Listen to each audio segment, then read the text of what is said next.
अगर धर्मराज स्वयं कहते हैं, आज के दिन मैं भी किसी आत्मा का हिसाब नहीं देखता, तो सोचिए वह दिन कितना पवित्र होगा। और अगर यमलोक के द्वार पर खड़े यमदूत अपनी किताबें बंद कर दें, तो समझ लीजिए वह मौनी अमावस्या है। आज की यह कथा किसी राजा की नहीं, किसी ऋषि की नहीं, बल्कि एक साधारण मनुष्य की है, जिसने ना तो कोई बड़ा यज्ञ किया, ना ही कोई भारी दान, बस मौन रखा, और उसी मौन ने धर्मराज के लेखे बदल दिए।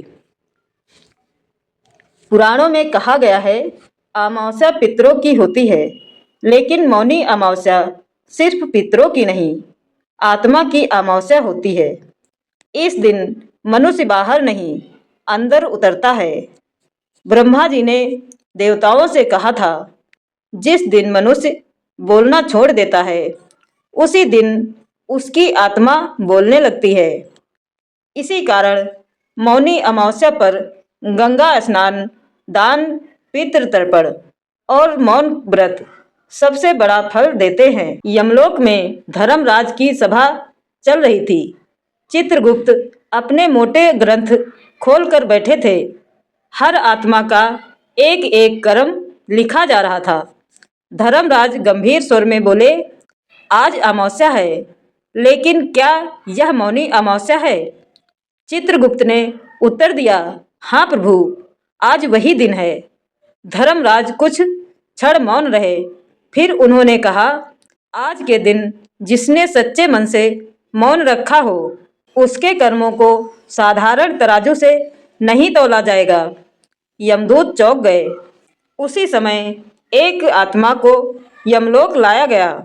ना कोई राजा, ना कोई ब्राह्मण, ना कोई महादानी, साधारण सा मनुष्य था। जीवन में गलतियां भी थीं, कमजोरियां भी। यमदूत बोले, प्रभु, इसने जीवन में क्रोध भी किया, लोभ भी किया। चित्रगुप्त ने पन्ने पलटे, लेकिन तभी धर्मराज ने हाथ उठाया। रुको, पहले यह देखो, इसने मौनी अमावस्या पर क्या किया था। धरती पर अंधकार फैला था। ना कोई शोर, ना कोई उत्सव। नदी के किनारे वह मनुष्य सूर्यदेव से पहले आया। ना उसने किसी से बात की, ना कोई दिखावा किया। गंगा जल से स्नान किया, हाथ जोड़कर अपने पितरों को याद किया। मन में बोला भी नहीं, बस आंसू गिरे।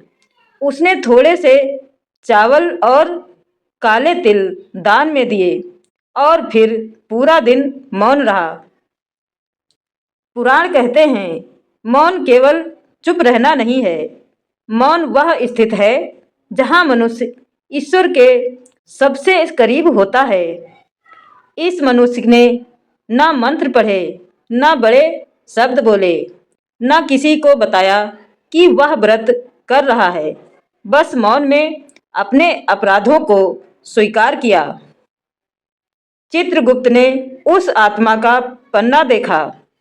कई पाप लिखे थे, लेकिन मौनी अमावस्या वाला पन्ना अलग चमक रहा था। धर्मराज ने कहा, देखो, इस दिन इसने मौन रखा था। यमदूत बोले, प्रभु, सिर्फ एक दिन। धर्मराज ने उत्तर दिया, कभी कभी एक दिन का मौन पूरे जीवन के शोर को धो देता है। तभी यमलोक में एक दिव्य प्रकाश फैला। उस मनुष्य के पितृ स्वयं उपस्थित हुए। उन्होंने धर्मराज से कहा, प्रभु, इसने हमें याद किया था, हम तृप्त हुए। धर्मराज ने सिर झुका दिया। धर्मराज बोले, जिसने मौनी अमावस्या पर मौन दान और पितृ स्मरण किया, उसके जीवन के कई दोष स्वतः कट जाते हैं। चित्रगुप्त ने लेखा बदलना शुरू किया। कई पाप हल्के हो गए।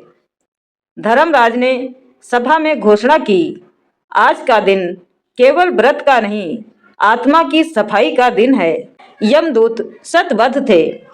उन्होंने ऐसा पहले कभी नहीं देखा था कि बिना बड़े यज्ञ, बिना बड़े दान, सिर्फ मौन इतना बड़ा फल दे दे। क्योंकि धर्मराज ने इसके बाद जो निर्णय लिया वह सुनकर यमलोक, पितृलोक और पृथ्वी तीनों लोकों में हलचल मच गई। यमलोक की सभा में अजीब सा सन्नाटा था। यमदूतों के चेहरे पर प्रश्न थे। चित्रगुप्त की कलम रुकी हुई थी और धर्मराज गंभीर दृष्टि से उस आत्मा को देख रहे थे।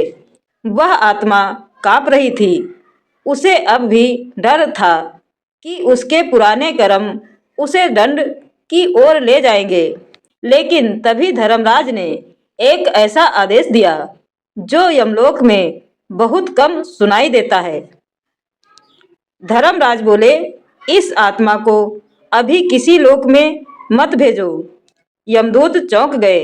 एक यमदूत ने साहस करके पूछा, प्रभु, तो क्या इसका निर्णय टल गया? धर्मराज ने उत्तर दिया, नहीं, इसका निर्णय मौनी अमावस्या के कारण बदल गया है। सभा में हलचल मच गई। धर्मराज ने आगे कहा, मनुष्य जीवन भर बोलते बोलते अपने पाप बढ़ा लेता है, लेकिन जिस दिन वह सच में चुप हो जाता है उस दिन उसकी आत्मा सब बोल देती है। उन्होंने चित्रगुप्त की ओर देखा। इसने उस दिन अपने भीतर झांका था। चित्रगुप्त ने पन्ना पलटा। वह पन्ना अब पहले जैसा भारी नहीं था। धर्मराज बोले, इसने पितरों को याद तो किया, दान भी किया, मौन भी रखा, लेकिन एक कार्य अधूरा रह गया। यमदूतों ने पूछा, कौन सा प्रभु? धर्मराज ने कहा, इसने दूसरों को इस दिन का महत्व बताया नहीं। सभा में सन्नाटा छा गया। धर्मराज ने वह बात कही जो बहुत कम आत्माओं को सुनने मिलती है। इसे एक अवसर और मिलेगा। यमदूत शतबद्ध थे। इसे पुनः पृथ्वी पर नहीं बल्कि पितृलोक के द्वार तक भेजा जाएगा। पितृलोक से एक दिव्य स्वर गूंजा जो हमें याद करता है, हम उसका मार्ग आसान कर देते हैं। उस आत्मा की आंखों से आंसू बह निकले। उसने पहली बार समझा, मौन अमावस्या सिर्फ व्रत नहीं, दूसरा अवसर है। लेकिन धर्मराज ने साथ ही चेतावनी भी दी। जो लोग मौनी अमावस्या को साधारण दिन समझकर यूं ही निकाल देते हैं, वे स्वयं अपने कर्म भारी कर लेते हैं। सभा में गंभीरता छा गई। धर्मराज ने कहा, इस कथा को पृथ्वी पर सुनाया जाना चाहिए ताकि मनुष्य समझ सके कि एक दिन का मौन कितना बड़ा परिवर्तन ला सकता है। यमलोक की सभा में अब कोई शोर नहीं था। न यमदूत बोले, न चित्रगुप्त की कलम चली। धर्मराज अपने सिंहासन से उठे। यह दृश्य यमलोक में बहुत दुर्लभ था। उन्होंने उस आत्मा की ओर देखा और शांत स्वर में बोले, तू ना तो पूर्ण पापी है, ना ही पूर्ण आत्मा, लेकिन जिस दिन तूने मौनी अमावस्या पर मौन रखा, उस दिन तूने स्वयं को पहचान लिया। उस आत्मा के नेत्र भर आए। धर्मराज बोले, इस आत्मा को नरक की पीड़ा नहीं दी जाएगी। यमदूतों ने सिर झुका लिया। इसके पाप पूरी तरह समाप्त नहीं हुए हैं, लेकिन मौनी अमावस्या के मौन ने उन्हें हल्का कर दिया है। फिर उन्होंने घोषणा की, इसे पितृलोक का मार्ग दिया जाए, जहां इसके शेष कर्म भक्ति और सेवा से पूरे होंगे। धर्मराज ने आगे कहा, जो मनुष्य मौनी अमावस्या पर बिना दिखावे के मौन दान और पितृ तर्पण करता है, उसका जीवन दूसरे अवसर में बदल जाता है। चित्रगुप्त ने अंतिम पंक्ति लिखी, मौन ने कर्मों को बदल दिया। धर्मराज ने यमदूतों से कहा, पृथ्वी पर यह बात पहुंचा दी जाए। मौनी अमावस्या डरने का दिन नहीं, सुधरने का दिन है। सभा समाप्त हुई। यमलोक में पहली बार मौन विजयी हुआ। धरती पर आज भी जब मौनी अमावस्या आती है तो जो मनुष्य कुछ समय के लिए चुप हो जाता है, वह जाने या अनजाने धर्मराज के तराजू उसके लिए हल्के हो जाते हैं। दोस्तों, अगर इस कथा ने आपको मौन का महत्व समझाया तो कमेंट में जय धर्मराज लिखें। अगर आप अपने पितरों के लिए प्रार्थना करते हैं तो जय पितृ देवाय जरूर लिखें।